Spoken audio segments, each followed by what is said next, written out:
किस संदर्भ में आज का जो बैठक था वो था? बहुत ही सिंपल जो हमारा मोटो वो यही है कि रांची स्थित जितनी भी महिला बहनें हैं जिनको आमतौर पे कहा जाता है कि पिछड़े वर्ग के हैं या अंडर प्रिविलेज्ड हैं, उनको मौका मिले ये बताने का कि वो कितने लायक हैं, काम वैसे ही कर सकते हैं जितना मर्द लोग कर सकते हैं। महिला हाउसिंग ट्रस्ट जो अहमदाबाद स्थित सेवा का एक हिस्सा है, वो इसी काम में 1994 से जुड़ा हुआ है। औरतों को प्रशिक्षण देना अलग अलग कामों में, और अब प्रशिक्षण देने के बाद उन्हें काम भी दिलवाना, उनके लिए एक ऐसा प्लेटफॉर्म तैयार कराना जिसकी वजह से उनको काम आसानी से मिले और वो ये दिखा सके, डेमोन्स्ट्रेट कर सकें कि वो अच्छी तरह से, कुशलता से और जिस तरह उनके जो क्लाइंट्स हैं उनके सेटिस्फेक्शन लेवल को पूरा कर सकें। तो इसी प्रशिक्षण और प्लेसमेंट में महिला हाउसिंग ट्रस्ट का काम चल रहा है। आज का ये जो इवेंट था वो यही था कि एक ही मंच पर, एक ही प्लेटफॉर्म के ऊपर बिल्डर्स और कॉन्ट्रैक्टर्स, महिलाएं जिनको ट्रेनिंग मिल रही हैं, वो महिलाएं जो उनको ट्रेनिंग दे रही हैं, ट्रेनी बनकर, काम अच्छा सीखकर, ट्रेनर बनकर, और MHT, हम तीनों, इनफैक्ट चारों मिलकर किस तरह से काम आगे बढ़ाएं, शहर की तरक्की और स्टेट की तरक्की की तरफ काम करें। इट्स एन NGO, तो कोई कमर्शियल इंटरेस्ट का सवाल नहीं है। ये संस्था प्योरली, जैसे कहते हैं ना, for the women, by the women end of the women है। औरतों के लिए है, औरतों से चलाया जाता है और उन्हीं का है। सर एक सवाल है जी कि जैसा कि आपने कहा कि महिलाओं को प्रशिक्षण दी जाती है, उनको अलग अलग रोजगारों में भेजा जाता है, मगर झारखंड में एक बड़े वर्ग में, मतलब एक बड़े रेशियो में महिलाएं जो हैं वो आज भी बेरोजगार हैं। और कहीं ना कहीं कुछ ऐसे चौक है, लाइक लालपुर चौक है, बिरसा चौक है, यहाँ पे हर सुबह तकरीबन 5 बजे वहाँ पे महिलाएं पहुँचती हैं वहाँ पे रोजगार के तलाश में, मगर उनको नहीं मिल पाता। जी बिल्कुल। और वो निराश होकर के घर जाती हैं। बिल्कुल। तो उनको कैसे जोड़ेंगे इस अपने संस्थान वही में? देखिए, सबसे मज़ेदार बात यह है कि अगर आपने एक ट्रेनिंग सेंटर खोल भी दिया और शहर के किसी सेंटर में उसको स्थित कर दिया, महिलाओं का वहाँ पहुँचना अपने परिवार को छोड़कर, हो सकता है उनके घर से 7, 8, 10, 12, 15 किलोमीटर दूर हो। तो हमारा प्रशिक्षण का तरीका कुछ अलग है। कोई बहुत स्टाइलिश बिल्डिंग या कहीं ट्रेनिंग नहीं देते, हम जाकर उन्हीं की बस्तियों में जाकर एक टेम्पररी जैसी जगह पर भी एक ट्रेनिंग सेंटर बनाते हैं। क्यों उन्हीं बस्तियों के अंदर दिन भर रेजा का काम कर कर या मेहनत कर कर आती हैं, थकी होती हैं, बच्चों की देखभाल करने की ज़रूरत होती है, तो यहाँ कम से कम इतना तो होगा कि कोई पड़ोसन महिला उन बच्चों को थोड़ी देर संभाल लेंगी या पति संभाल लेंगे और ये आ सकते हैं। बहाना नहीं देंगे, हम पहुँच नहीं सकते हैं, दूरी बहुत है, रिक्शा का भाड़ा कौन देगा या कुछ। तो हमारे सारे ट्रेनिंग सेंटर उन्हीं बस्तियों के बीच होते हैं। बस्तियों के बीच होने से क्या हो जाता है, एक महिला आती है तो उनकी पड़ोसन को भी पता चलता है कि स्टाइपेंड मिल रहा है, सर्टिफिकेट मिलने वाला है, तो वो भी इंटरेस्ट लेकर आती है। ओके, उसमें भी थोड़े ड्रॉप आउट्स होते हैं। देखिए, सारे शहर को खुश करने जाएंगे तो किसी को खुश नहीं कर सकेंगे, लेकिन ये लेबर चौक पर भी जाकर हमने एक्टिविटीज़ की हैं कि आप आइए ना, यहाँ आपके घर के पास कौन सी भी जगह है, वहाँ हम आपको प्रशिक्षण दे सकते हैं। तो इस जी हाँ, अब तक कितनी महिलाएं आपके साथ जुड़ चुकी हैं? देखिए, अभी ये जो डेटा आपने देखा होगा, 1311 महिलाओं को तो ट्रेनिंग देकर, सर्टिफिकेशन देकर उस लेवल पर तो ले आए, लेकिन एक्चुअली ये फ्लोटिंग डायनामिक नंबर है। तो इनफैक्ट विमल जी, मैं बोल सकता हूँ 1500 तो हम क्रॉस कर चुके हैं। 1500 महिलाओं को ट्रेनिंग दे दी। समझ लीजिए इनमें से कुछ रीलोकेट हो जाती हैं, कुछ शहर छोड़ के चली जाती है क्योंकि हस्बैंड का काम कहीं और लग गया, या उनको लगता है कि पारिवारिक कुछ ऑब्लिगेशंस हैं, बच्चे बड़े हो रहे हैं, या घर वाले काम करने देते नहीं। फिर भी मुझे ऐसा लगता है कि 1100-1200 महिलाएं इसके काम करने के लायक या इंटरेस्टेड होंगी, और ऑलरेडी हमने लगभग 500 महिलाओं को प्लेसमेंट करवाया है। और जैसे मैं कह रहा था, मेरे 3 ही उद्देश्य हैं, मेरे मतलब as a representative of MHT 3 ही उद्देश्य हैं। एक, कितनी सारी महिलाओं को ये काम मिलेगा।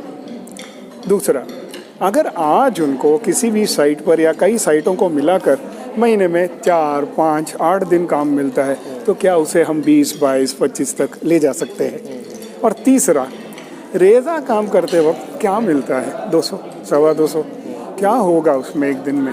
लेकिन जैसे वो कुशल, एकदम ट्रेंड है, और सफल रानी मिस्त्री बन जाती हैं तो 2, 2.5, 3 गुना तक जाने की पोटेंशियल है, कैपेसिटी है, और वही है। तो मैं जब भी आता हूँ मैं तो यही पूछता हूँ कितने लोग और प्लेस हुए, एंड मोस्ट इम्पॉर्टेंट कितने बिल्डरों ने, कितने कॉन्ट्रैक्टरों ने वापस उन्हीं महिलाओं को बुलाया, क्योंकि वो किस चीज़ का प्रमाण है कि अपने सेटिस्फैक्टरी काम किया। और आपने आज सुना कि बिल्डरों की तरफ से जो कॉन्ट्रैक्टर्स आए, स्टैंड अलोन कॉन्ट्रैक्टर्स जो आए, बहुत ही मजे हुए कॉन्ट्रैक्टर्स आए, सभी ने यही कहा, शुरुआत वाली बात कि आज भी औरतों को वो शायद वो दर्जा या वो कॉन्फिडेंस दिया नहीं जाता कि आप कर सकते। अभी जो हमारा कार्यक्रम स्टार्ट हुआ था उसमें 1311 महिलाओं को हम लोगों ने अभी तक कार्मिका से ट्रेनिंग दिया है। इस 1311 महिलाओं को पहले हमें काफ़ी चैलेंज आया कि उनको कैसे हम लोग दूसरे बिल्डर्स कॉन्ट्रैक्टर के पास भेजें, क्योंकि वो डरती थी जाने से। उनको जो है लोग समझते नहीं थे, बिल्डर समझते नहीं थे, उनको डांटते थे, उनको बस एक ही काम आता था रेजा का। तो जब वहाँ पे हम लोग गए तो हम लोग को काफ़ी चैलेंजेस आया। तो हम लोग जब प्लेसमेंट का काम स्टार्ट किए तो प्लेसमेंट में अभी तक हम लोगों ने 583 बहनों को अलग अलग कॉन्ट्रैक्टर्स, बड़े बड़े जो कॉन्ट्रैक्टर्स है जैसे इलिका स्टेट्स हो गया, प्रणामी ग्रुप हो गया, एसएस कंस्ट्रक्शन हो गया, आरकेएस कंस्ट्रक्शन हो गया, तो रांची के जितने बड़े बिल्डर्स हैं उनके साइट्स पे ना केवल बेसिक मशीनरी का मतलब मिस्त्री का कार्य, साथ ही साथ उनको वहाँ इज्जत और सम्मान भी मिला। बहुत सारी जगह पे उनका पीएफ, ईएसआई ये सारा भी उनको मिला।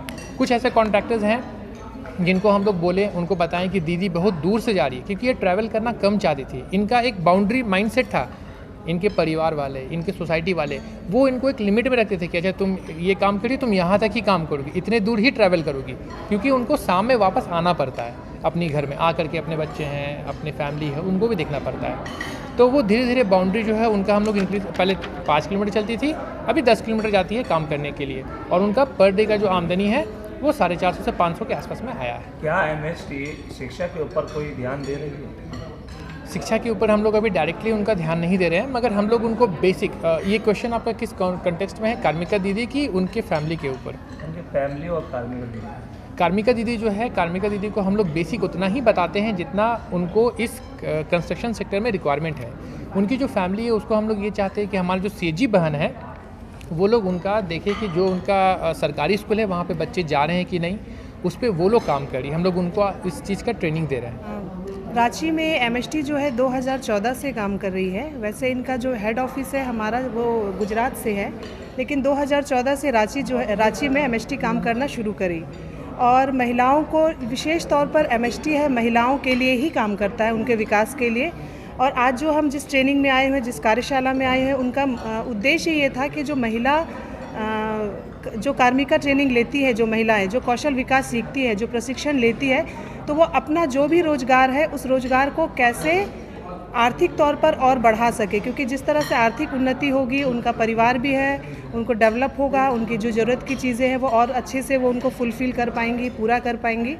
तो बेसिकली ये है कि अगर उनको प्रशिक्षण देने का मतलब ये है कि क्योंकि पहले के समय की अगर हम बात करते हैं, अभी भी हमारे समाज में ये है कि पुरुष प्रधान को देखा जाता है, और एक अर्निंग ही होती है, एक आमदनी ही होती है जिससे कि महिला और पुरुष के वर्ग को हम विभाजित करते हैं।